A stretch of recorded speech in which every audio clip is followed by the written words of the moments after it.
I found out what really happens to people who ask too many questions in my family. Growing up, I always thought my family was just really private. You know how some families share everything at dinner and others barely talk? We were the second type, but it wasn't until my cousin Danny went missing that I started to realize our family's version of private was something else entirely. Danny was the kind of guy who asked questions about everything. Why did Great Uncle Vincent really move to Florida? What happened to the money from Grandpa's life insurance? Why did we never visit Mom's side of the family anymore? At every family gathering, Danny would corner someone with his theories and observations, trying to piece together our family's history like some amateur detective. The adults always brushed him off with nervous laughs and quick subject changes. Danny's always been too curious for his own good, they'd say, ruffling his hair. But there was something in their eyes when they said it, something that looked almost like fear. When Danny turned 25, he started getting really serious about genealogy research. He'd show up to Sunday dinners with printouts from ancestry websites and old newspaper clippings he'd found at the library. He was obsessed with filling in the gaps in our family tree, especially the relatives who seemed to just disappear from records around the 1980s. My parents and aunts would get visibly uncomfortable whenever Danny pulled out his research folders. They'd start clearing dishes earlier than usual, or suddenly remember important phone calls they had to make. Uncle Ray would always change the subject to sports or work, but Danny never took the hint. He just kept digging. The last time I saw Danny was at my grandmother's 85th birthday party in March. He pulled me aside in the kitchen and showed me something that made my blood run cold. It was a death certificate for someone named Daniel Kovac, born the same year as Danny, who had died in a car accident 3 states away. "Look at this," Danny whispered, his hands shaking as he held the paper. "Same first name, same birth year, same month. And get this, the guy died 2 weeks after filing a missing person report for his own family member." He explained that he'd been tracking similar patterns for months. People with names similar to questioning family members, all dying in accidents or disappearing right after they started investigating family mysteries. Danny thought someone was creating fake death certificates to cover up something bigger. I told him he was getting paranoid, that it was just a weird coincidence. But Danny grabbed my arm and said he'd found evidence that our family wasn't who we thought we were, that our last name wasn't even real, and everyone had been living under false identities since before we were born. He said he was going to confront Dad about it the next day. That was on a Sunday. By Wednesday, Danny was gone. His apartment was cleaned out, his car was missing, and his job said he'd called in his resignation. Just like that, my cousin who asked too many questions had vanished. The family's reaction was what really unsettled me. Instead of panic or concern, there was this collective sigh of relief. Danny was always talking about moving somewhere new, Aunt Linda said at the dinner table. Good for him for finally doing it. But I'd known Danny my whole life, and he'd never mentioned wanting to move anywhere. He was saving up for a down payment on a house 3 blocks from his mom. Something was wrong, but when I tried to bring it up, the conversation would die instantly. I started paying closer attention to family conversations after that. How certain topics would create uncomfortable silences. How questions about our history would get deflected with jokes or distractions. How some relatives I remembered from childhood were never mentioned anymore, like they'd been erased from our family's memory. My dad noticed me getting curious about the same things Danny had been interested in. He pulled me aside after dinner one night and said something that still gives me chills. "Son, some families have secrets that are better left buried. Danny forgot that, and now he's paying the price for being too smart for his own good." When I asked what he meant by paying the price, Dad's face went completely blank. He said Danny was fine, just living his new life somewhere else, but he wouldn't look me in the eyes when he said it. That night, I couldn't sleep. I kept thinking about all the relatives who'd supposedly moved away over the years. Cousin Michael, who asked too many questions about Grandpa's military service. Aunt Ruth, who wouldn't stop digging into Mom's first marriage. Uncle Frank, who kept pushing for details about the family business. All of them had supposedly relocated for jobs or relationships, but none of them had kept in touch. The next morning, I did something that probably saved my life. Instead of confronting anyone directly, I started my own quiet investigation. I went to the library and looked up every family member who'd allegedly moved away in the past 20 years. What I found made my hands shake so bad I could barely turn the pages. There were no forwarding addresses, no new jobs, no paper trails of any kind. It was like these people had simply been erased from existence. But the most disturbing part was finding death certificates for people with similar names in other states, all dated within weeks of their supposed relocations. I realized Danny had been right about the fake death certificates. Someone with access to official records was creating false identities and death records to explain why questioning family members disappeared. The pattern was too precise to be coincidental. I spent the next 3 weeks documenting everything I could find without asking anyone in the family for help.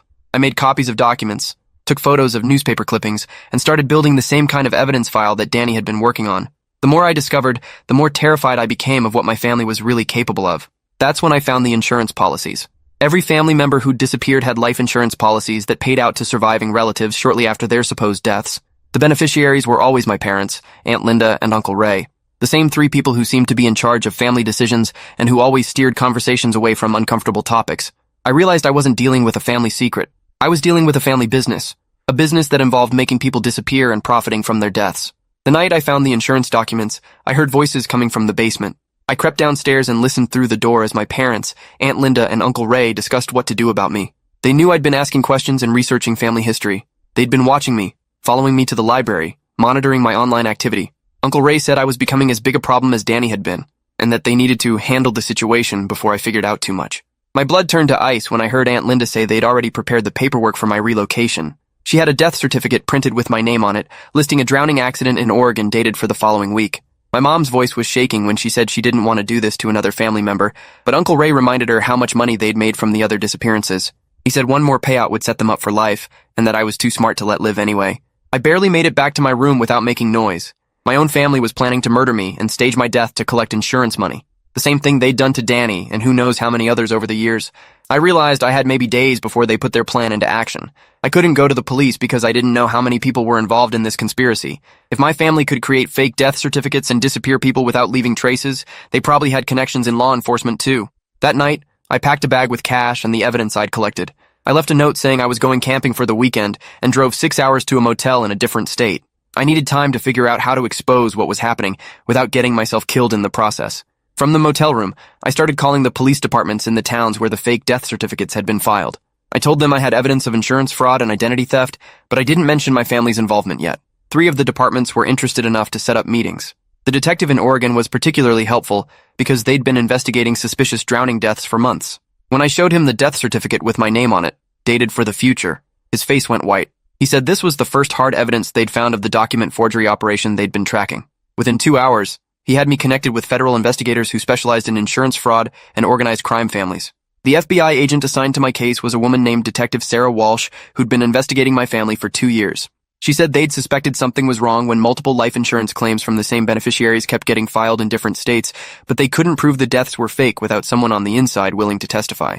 She explained that my family was part of a larger network that had been operating for decades, using fake identities and staged deaths to defraud insurance companies out of millions of dollars. Detective Walsh showed me files on 23 family members who'd supposedly died or disappeared over the past 30 years. All of them had been asking questions about family business or getting too curious about relatives who'd vanished before them. She said the operation was sophisticated enough that they'd avoided detection by spreading the fake deaths across multiple states and using different insurance companies. My evidence was exactly what they needed to build a RICO case against the entire network. But Detective Walsh warned me that coming forward meant I could never go home again. My family would know I'd betrayed them, and they had connections dangerous enough to reach me anywhere in the country. She offered to put me in witness protection, but that meant giving up my identity and never seeing anyone from my old life again. The alternative was testifying at trial and hoping we could put enough of them in prison to keep me safe. Neither option felt like living, but staying silent meant more family members would die. I chose to testify. The FBI set me up in a safe house while they built their case, and I spent 3 months going through every detail of what I'd discovered. They brought in other family members I'd assumed were dead, people who'd managed to escape before the family could kill them. Turns out Cousin Michael was alive and hiding in Canada. Aunt Ruth had faked her own death to get away from them and had been living under an assumed name in Texas for 8 years. Each survivor had a similar story of discovering the family's true business and barely escaping with their lives. The trial lasted 6 weeks, and I had to testify for 2 full days about everything I'd found. Sitting in that courtroom, looking at my parents and relatives in handcuffs, was the most surreal experience of my life. These people had raised me, taught me how to ride a bike, celebrated my birthdays, all while running a murder-for-profit operation that had killed dozens of people over 3 decades. My mom wouldn't look at me during the trial, but Uncle Ray stared me down like he was memorizing my face for later. The jury found them guilty on all counts. My parents got life sentences without parole. Uncle Ray and Aunt Linda got 25 to life. 4 other relatives I'd barely known were arrested as part of the network and received sentences ranging from 10 to 20 years. The judge said it was one of the most extensive family-based organized crime operations he'd ever seen. Detective Walsh told me they recovered over $3 million in fraudulent insurance payouts, but estimated the total operation had generated more than $10 million over 30 years. After the sentencing, I had to make the hardest decision of my life. Even with most of the family in prison, Detective Walsh said there were still network members who hadn't been caught, people who might want revenge for destroying the operation. She strongly recommended witness protection, but I was exhausted from running and hiding. I wanted to try to build a normal life somewhere, even if it meant looking over my shoulder forever. I moved across the country and changed my name legally through the courts, got a job using my college degree, and tried to blend into a community where nobody knew my history. For the first year, every phone call made my heart race. Every stranger who looked at me twice made me wonder if they'd been sent by surviving family members. But gradually, the fear faded into background caution. I learned to live with the constant awareness that my past could catch up with me, but not to let it control every decision.